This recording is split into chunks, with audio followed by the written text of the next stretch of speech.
Salut și bine v-am găsit la un nou foarte rapid video.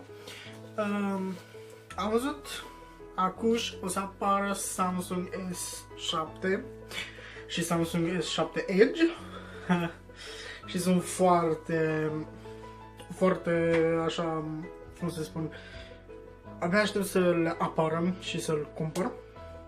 După cum știți, eu acum am un Samsung S6 Edge, da, Edge Plus, da? Oricum, ce am vrut să vă spun, o să vă dau puține informații despre Samsung S7 care o să vină, Samsung S7 și Samsung S7 Edge, oricum.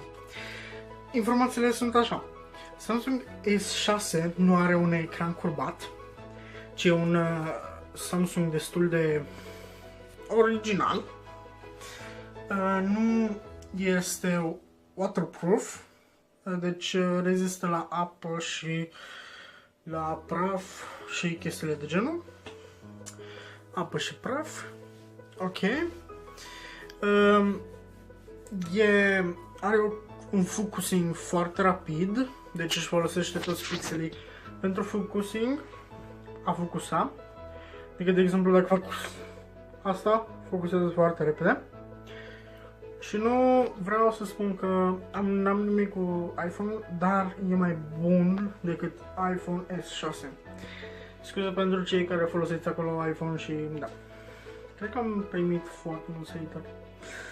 Dar eu folosesc un Samsung, da.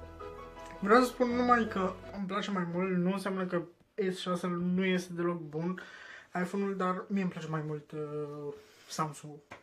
Deci da, oricum. Amândouă se focusează foarte repede camerele. Samsung S7 Edge are un ecran curbat, celălalt nu are aceasta. Are ca S6 are acele aplicații de le putem folosi, de putem să punem aplicații foarte repede și să dăm pe ele când vrem, foarte rapid. Are acel sistem pentru telefonie, din nou ca la S6. E sincer același telefon S6, doar că e mai bun cu camera, cea mai bună cameră. Se focusează repede, adică, și e rezistent la apă și la chestiile de gen.